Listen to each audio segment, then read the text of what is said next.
Yan. Lahat guys ng bahay dito ay huhubarin nyo ang inyong shoes. Tulad ko. Yan, kaya mag-medyas kayo. Yan, may mga legalinis. Minamaintain ang bahay na to at antik talaga.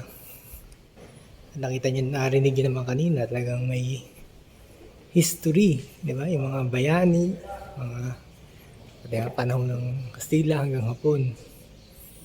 Yan. Ang ganda ng taas. Diba?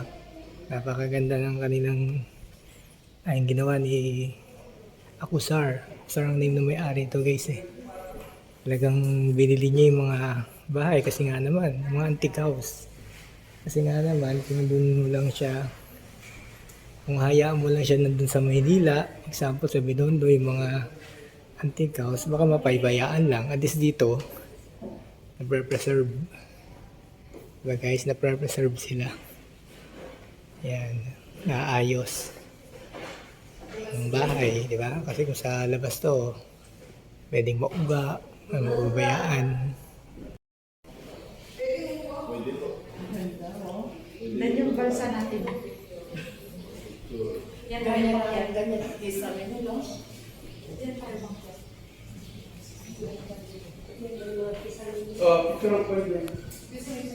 ganyan.